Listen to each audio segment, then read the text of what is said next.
네, 위기에 놓인 민생 현장을 짚어봅니다. 오늘은 배달 음식 수수료 문제를 보겠습니다. 이 수수료는 자영업자와 소비자 모두에게 부담이 되고 외식 물가를 올리는 원인으로 지목되고 있습니다. 수수료를 내려 자영업자 부담을 줄여주자는 이른바 상생안이 시행됐지만 과연 바랐던 효과가 났을까요? 먼저 김진화 기자가 취재했습니다. 1인 가구인 조건희 씨. 일주일에 최소 한 끼는 배달로 해결합니다. 할인폭이 큰 쿠폰을 주거나 보면은 이제 걸려들 수밖에 없는. 배달 씀씀이를 계산해 보니 지난해엔 한 달 평균 8만 원, 올해는 10만 원을 넘었습니다. 전국 소비자의 배달 지출을 일주일 단위로 살펴봤습니다.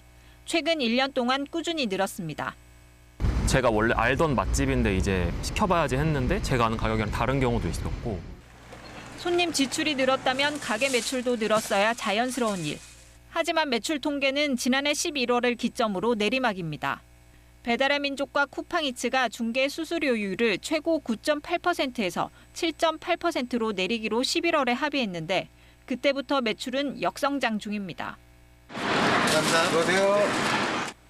배달 전문 한식당입니다.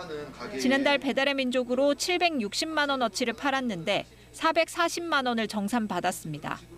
각종 수수료, 배달료로 배달 매출의 42% 정도가 나간 겁니다. 꼭 1년 전엔 이 비율이 18% 정도였습니다. 12,900원짜리 국밥 1인분을 팔 때 상생안으로 중개 수수료는 200원 줄었지만 배달앱에 주는 배달료가 500원 올랐습니다. 음식점 간 경쟁이 심해져 할인 광고 비용도 계속 늡니다. 통합 할인이라는 것을 해야지 그걸 해야지 상위 노출이 되고 중개료 줄여봐야 소용이 없죠. 기존의 가게들은 부담이 더 늘었어요. 중개 수수료 하나 내리고 다른 비용은 오른 셈입니다. 늘어난 비용을 메우려면 음식값을 올려야 하고 그러면 주문이 줄어드는 악순환이 불가피한 이유입니다. 국내 외식업 이익률은 8.9%. 2018년 조사 이후 처음으로 10% 이하로 내려갔습니다. KBS 뉴스 김진아입니다. 이런 문제 때문에 나온 정책이 배달앱 수수료 상한제입니다. 수수료를 모두 합한 액수가 일정 수준을 넘지 못하도록 제한하겠다는 겁니다. 하지만 소수 플랫폼이 시장을 장악하고 있는 상황에서 근본적인 해법이 되기엔 부족하다는 반응이 많습니다. 이어서 김지숙 기자입니다. 무료 배달이라고는 말은 하지만 또 가게에서도 돈을 받아가고 소비자들한테도 돈을 받아가는 알겠습니다. 예상했던 횡포가 벌어지고 있군요. 배달앱 횡포를 잡겠다며 수수료 상한제를 내놨습니다. 중개, 배달, 광고 등 수수료 총액을 건당 배달 매출의 일정 비율 이하로 묶겠다는 겁니다. 구체적인 비율은 아직 논의 중입니다. 우리 소상공인들에겐 그 어떤 거창한 구호보다 생활 속에서 체감되는 정책이 절실합니다. 배달 생태계에서 체감하는 수수료 문제의 비중은 어느 정도일까? 최근 1년 동안 KBS에 접수된 관련 제보 전체를 분석해봤습니다.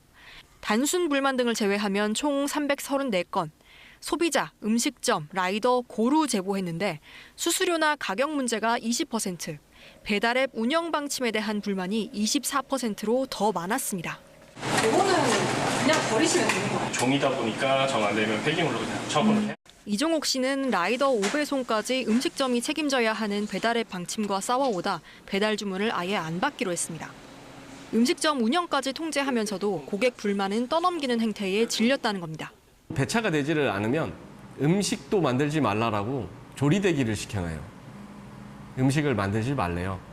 배달 플랫폼이 한마디로 저희를 직원처럼 쓰는 거죠. 포장만 해도 수수료를 받는 방침도 최근 논란거리인데 의견 수렴 없이 일방적으로 시행됐다는 게 현장 반응입니다. 지금처럼 지배적 위치에서 갑자기 공지 하나 올리고 앞으로의 정책은 이렇게 바꿀 거야. 딱 하기 싫으면 나가. 라는 정책은 하지 않았으면 좋겠고요. 주요 배달앱 3곳의 시장 점유율은 99%. 일방통행식 운영 방침이 가능한 토대는 과점 체제인 셈입니다. KBS 뉴스 김지숙입니다.